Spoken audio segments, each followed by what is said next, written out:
Hello, my name is Namira Meneses, and today I'll be doing my informative speech. Today I will be talking about the life cycle of a star. Have you ever thought of how stars are formed or what happens after they die while gazing up in the night sky? One of our universe's greatest objects, that our stars, are key to the developing galaxies and even life. Today I'll be telling you about their birth, their early life, and their ultimate death of stars today. All of our stars are formed from a cloud dust.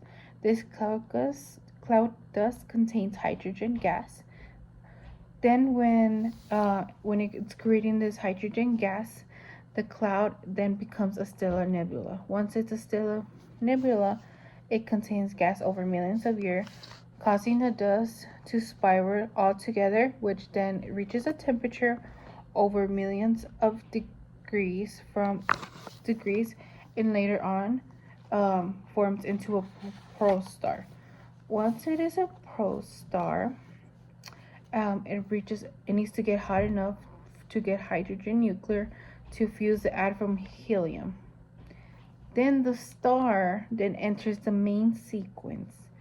The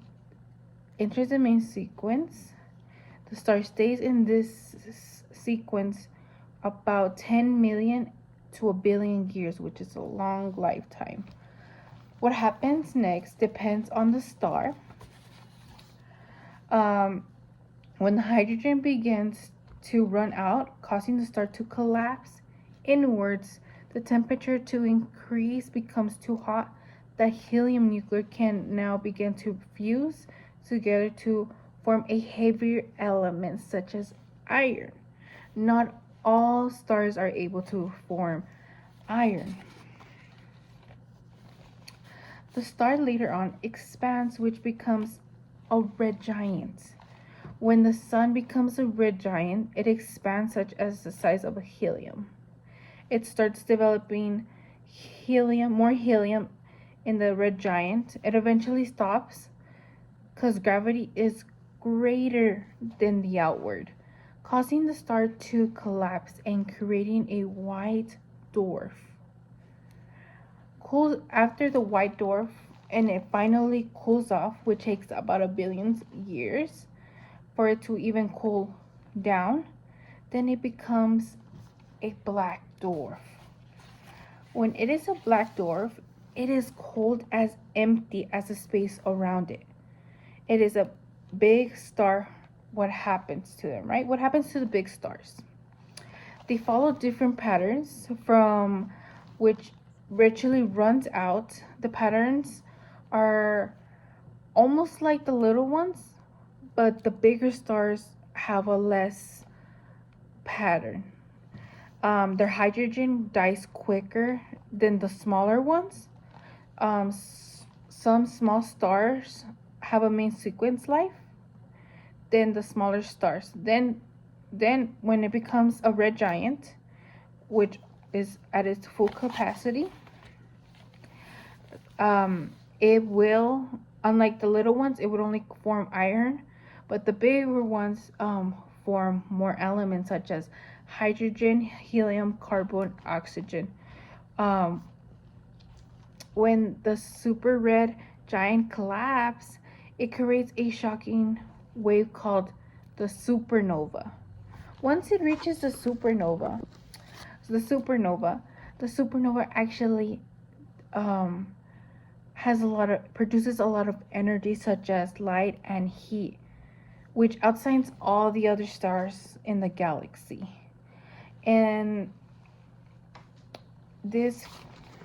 a fun fact, the supernova is actually what creates elements in the periodic table that are heavier than iron, which means we can be made of stardust because of the supernova distributing through the universe, either helium in the star building, and then it becomes into a black hole. And the black hole has such a high gravitivity that not even. So another fact is we can directly know what is going on by the black hole. We can only put things, we can only use like stuff around it to see how it affects it. And in conclusion, stars have an amazing life cycle. Yes, a little bit of complications and changes, of course, because from a dust cloud to bringing amazing sequence stars to dying as a white dwarf neutron stars or even a black holes, this is not only a life cycle, but it also creates galaxies and elements into our bodies, including our planet as well. The life cycle, a star reminds us that nothing stays the same. Even in the end is a new beginning, even death. Thank you for watching. Hope you enjoy.